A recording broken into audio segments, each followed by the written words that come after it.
Hello बच्चों, नमस्कार, प्रणाम। मैं रमोद कुमार आप सभी का राजधानी कोचिंग संस्थान अशोक राजपथ पटना में स्वागत है। यह कोचिंग संस्थान पटना यूनिवर्सिटी के अपोजिट 6061 नंबर पिलर के पास पाया के पास स्थित है। बच्चों, मेरे पास जो है ये जो सॉल्यूशन है ये बीपीएससी टीचर का 3.0 का जो वर्ग 6 to 8 है, साइंस ग्रुप का। किसका है? तो साइंस ग्रुप का। ये सेट आई है और ये जो एग्जाम हुआ था ये 19/7/2024 को हुआ था, ठीक है। और इसमें कंप्लीट सॉल्यूशन है साइंस का। आप कहीं कहीं से मिला भी लिए हैं। बीपीएससी के आंसर भी जारी किया गया। क्यों होगा, कैसे होगा, कौन आंसर वो बताते हैं। बीपीएससी के आंसर में भी कहीं कहीं कुछ त्रुटियां हैं, ठीक है। तो एक कंप्लीट सॉल्यूशन हम आपको ये बीपीएससी टीचर 3.0 का हम सॉल्यूशन लेके आए साइंस ग्रुप में, साइंस का, फिजिक्स केमिस्ट्री बायोलॉजी का, ठीक है। इसमें जो जीएस में भी जो साइंस पूछा है उसका भी हम करवाएंगे। क्लियर? अब आइए, अब हम शुरू करते हैं। ये हमारे पास जो है ये सेट आई है, ठीक है। और सेट आई का जिनके पास भी होगा या जैसे भी होगा अपना मिलाते रहेंगे। हम क्वेश्चन पढ़ेंगे और क्वेश्चन पढ़ने के साथ साथ ये आपको आंसर भी बताते जाएंगे और कै नंबर आंसर होगा ये भी हम बता देंगे, ठीक है। आज थोड़ा सा समय का अभाव है, समय की कमी है। आज देखो कितना होता है और दिन में इसको पूरा कंप्लीट कर दूंगा, ठीक। अब देखो ये आपका क्वेश्चन नंबर है 49, ठीक है। ये जीएस का क्वेश्चन है 49 नंबर, 49 नंबर। और ये क्वेश्चन आपका कह रहा है हमारे शरीर में मलेरिया परजीवी का भंडारण स्थल है। भंडारण स्थल का मतलब स्टोर। इसको मैं इंग्लिश में भी पढ़ देता हूँ। Store house of malaria parasite in our body, ठीक है। हमारे बॉडी में ये मलेरिया परजीवी कहाँ भंडारित होता है? तो ये जो भंडारित होता है ये होता है स्प्लीन में। स्प्लीन यानी प्लीहा में। प्लीहा में स्टोर होगा, ठीक है। मान लिए कि ज़्यादा इफेक्टेड आदमी होगा तो स्टोर होगा ना। आज 2 ऑर्गन प्रभावित होता है। कौन कौन? एक होता है स्प्लीन प्रभावित होता है, एक लीवर प्रभावित। अगर पूछता कि मलेरिया परजीवी से कौन से अंग प्रभावित होता है तो ये स्प्लीन प्रभावित होता है और लीवर प्रभावित होता है। लेकिन आपको क्वेश्चन पूछा कि ये भंडारित स्थल कौन है, स्टोर कहाँ होता है, तो इसका आंसर होगा स्प्लीन, प्लीहा। और प्लीहा को क्या बोलते हैं? आरबीसी का कब्रगाह। क्या बोलेंगे? आरबीसी का कब्रगाह बोलते हैं। और इसको ब्लड बैंक भी कहा जाता है। ब्लड बैंक भी कहा जाता है। क्यों? क्योंकि आरबीसी और ब्लड प्लेटलेट्स, आरबीसी और ब्लड प्लेटलेट्स, इसका हिंदी होता है रक्त बिंबाणु। ये दोनों नष्ट होते हैं। कहाँ? स्प्लीन, प्लीहा। इसी का एक और हिंदी होता है या तिल्ली। कहाँ? प्लीहा या तिल्ली में दोनों नष्ट होता है, ठीक है। कहाँ नष्ट होगा? प्लीहा या तिल्ली, ठीक है। अब देखो लीवर किससे प्रभावित होता है? तो ये प्रभावित होता है प्लीहा से। प्लीहा यानी जॉन्डिस से। तो इस 49 नंबर क्वेश्चन का आंसर हो जाएगा ए नंबर, प्लीहा। ये जॉन्डिस से प्रभावित होता है। और जॉन्डिस क्यों होता है तो आपको पता है, ये जो पित्त रस है इसमें एक पिगमेंट होता है बिलीरुबिन।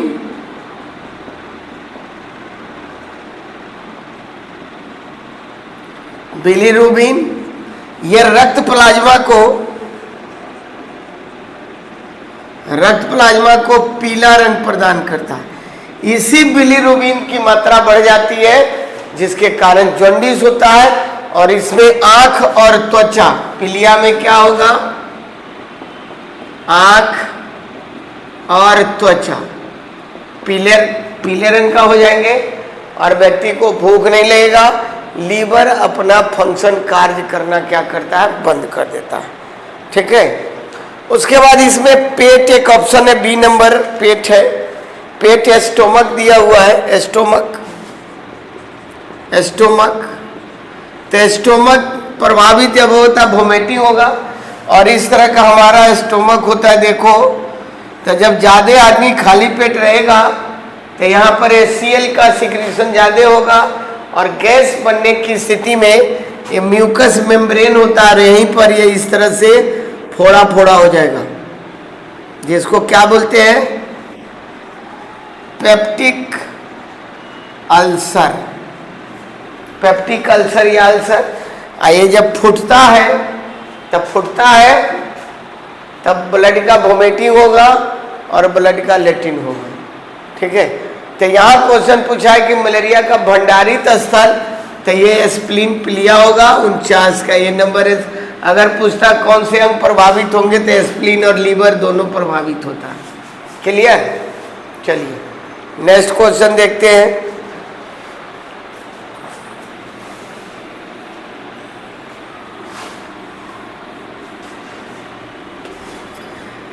ये आपका अगला क्वेश्चन भी बायो केमिस्ट्री से रिलेटेड है।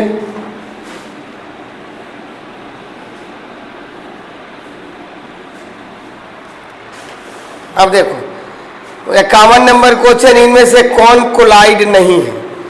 तो इसमें से कोलाइड कौन नहीं है?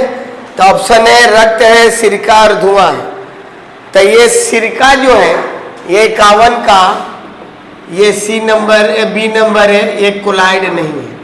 ठीक है, कोलाइड का मतलब होता है उसमें घुले हुए कण को हम नंगी आंखों से नहीं देख सकते हैं, और कोलाइड का एग्जाम्पल है रक्त हो गया, धुआं हो गया, फिर आपको हो गया स्याही हो गया, गोंद हो गया, ये सब कोलाइड का मिश्रण। तो इसमें हम माध्यम के कणों को नंगी आंखों से नहीं देखा जा सकता, तो उसी को हम लोग कोलाइड कहते हैं। तो इसमें सिरका जो है कोलाइड नहीं है।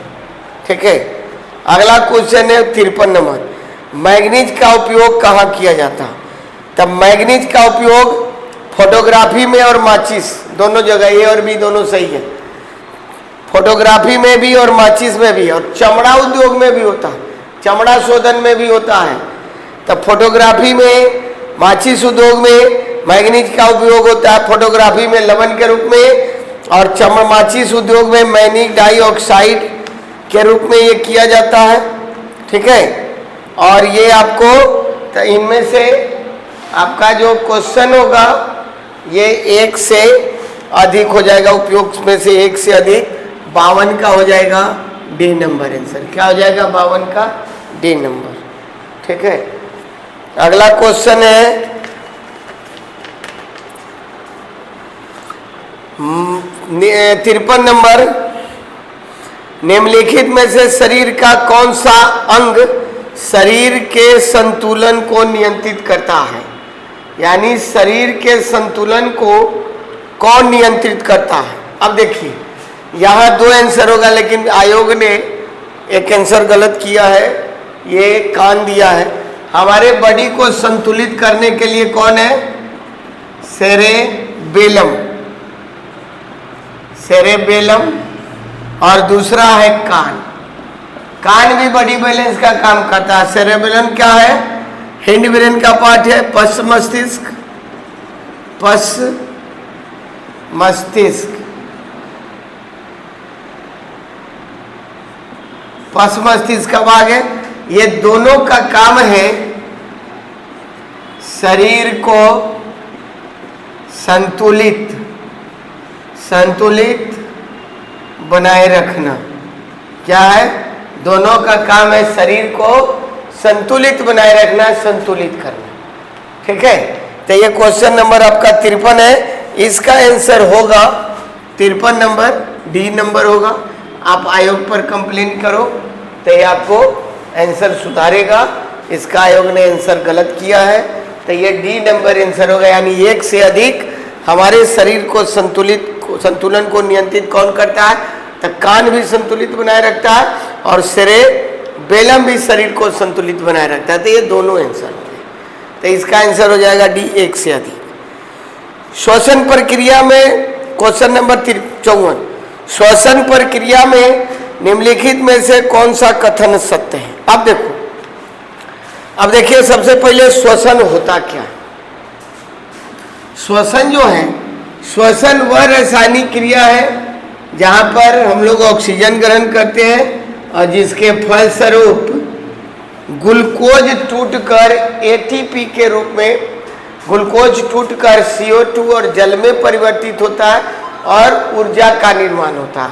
अब देखिए मान लो C6H12O6 ये अपना है ग्लूकोज और ये 6H2 6O2, ये जब टूटेगा 6CO2 plus 6H2O plus energy, ठीक है, एनर्जी।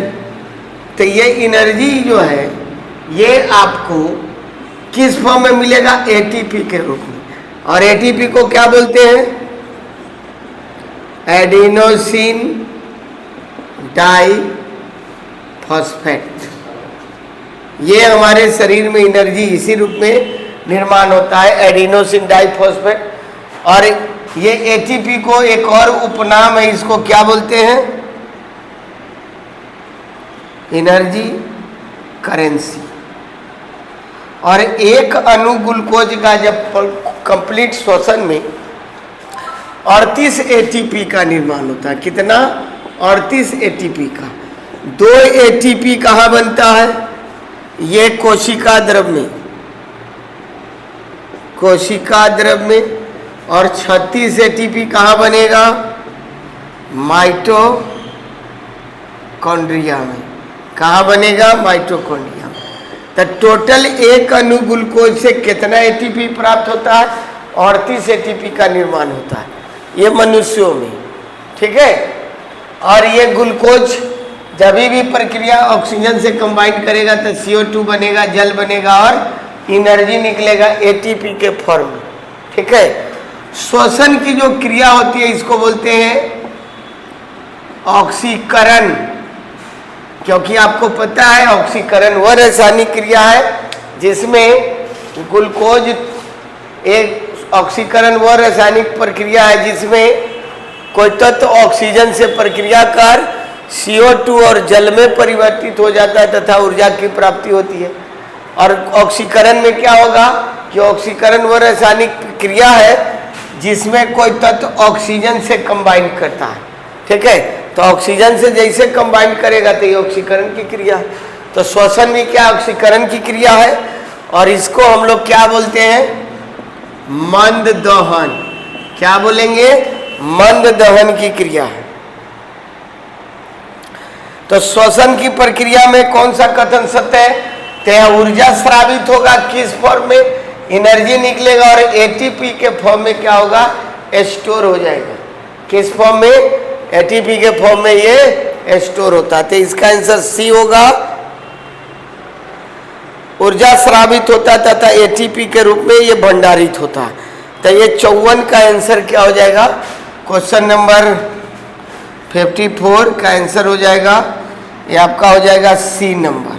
54 का आंसर क्या हो गया? सी नंबर, ठीक है। अब आइए नेक्स्ट क्वेश्चन देखते हैं।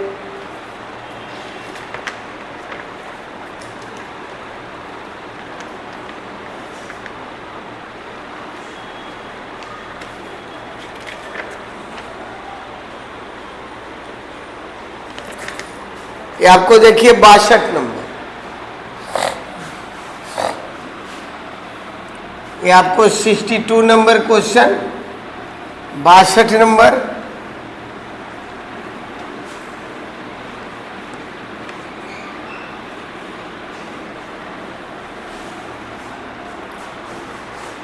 सड़क प्रकाश का उपयोग करने वाले बल्बों को किस क्रम में जोड़ा जाता है? तो ये 62 का आंसर हो गया सी। ये जोड़ा जाता है समानांतर क्रम में।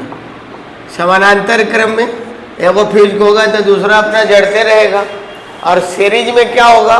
घरों में जब हम छोटा वाला बॉल लगाते हैं तो देखिएगा एगो बंद हो जाएगा, उसके बाद सब बंद हो जाएगा। तो श्रेणी क्रम में लगाते हैं, एक दूसरा से जुड़ा रहता है। घरों में जितना भी घरेलू में जो होता है वो वायरिंग जो होती है वो समानांतर क्रम में, कोई एक फ्यूज हो गया तो दूसरा अपना जलते रहता है, काम करते रहते, लेकिन श्रेणी क्रम में ऐसा नहीं होता। तो सड़क पर घरों में जो भी बिजली लगाया जाता है वो सब समानांतर क्रम में। तो 62 का आंसर क्या हो गया? सी नंबर हो गया। ठीक है,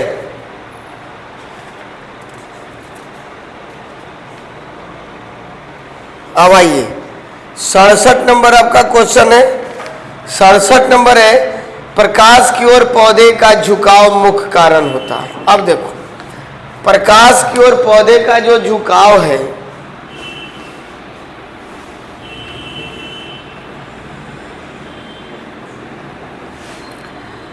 प्रकाश की ओर जो पौधे का झुकाव होता है, ये 67 नंबर क्वेश्चन है। तो प्रकाश की ओर जो पौधे का झुकाव होता है, ये देखो ये कई क्रियाएं होती हैं। ये सबसे पहले आप देखो, ये मान लिए कि ये अपना बीज है।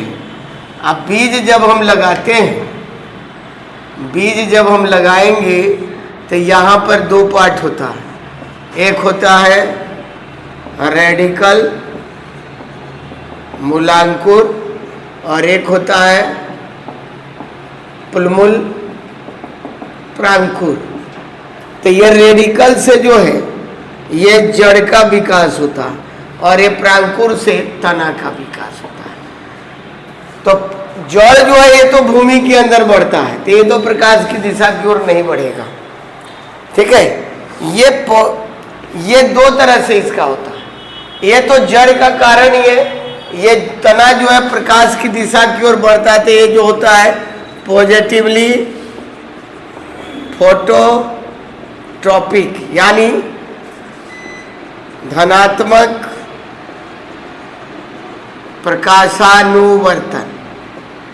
ठीक है, ऑक्सीजन एक हार्मोन होता है, प्लांट हार्मोन, और ऑक्सीजन जो है ये पौधे को क्या करता है? प्रकाश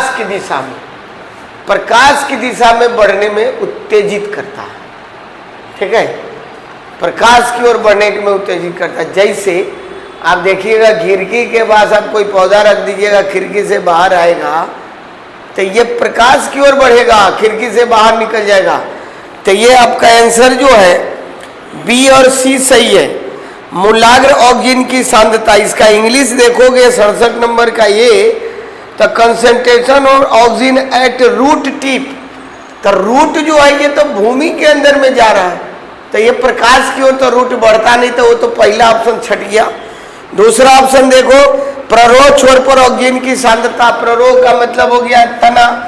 ये मान लो तना है, ये भूमि के अंदर में ये जड़ है, तो ये तना के टिप पर ऑक्सीजन की सांद्रता तब बढ़ रहा है। और उसके बाद प्रकाश की ओर मान लो कि इधर छाया है, इधर से प्रकाश आ रहा है, तो देखिएगा इधर मुड़ेगा, तो ये छायादार एरिया में कम होता है और प्रकाश वाले एरिया में ज्यादा होता है। तो diffusion of oxygen towards सैडी side of shoot. ठीक है, तो इसका दो आंसर होगा बी और सी, इसलिए इसका आंसर 67 नंबर का आंसर क्या हो जाएगा? डी नंबर हो जाएगा, एक से अधिक। ठीक है, अब आ गए हम लोग कंप्लीट साइंस में। तो कंप्लीट साइंस जो है अब हम अगले दिन करेंगे, क्योंकि थोड़ा सा समय का अभाव है। ये हमने 6 to 8 के टीचर TR3 का TS जनरल जो 40 नंबर का उसके साइंस का हमने किया है। जो 40 क्वेश्चन साइंस है, फिजिक्स, केमिस्ट्री, बायो, उसको हम नेक्स्ट दिन करेंगे। तब तक के लिए थैंक यू, बाय।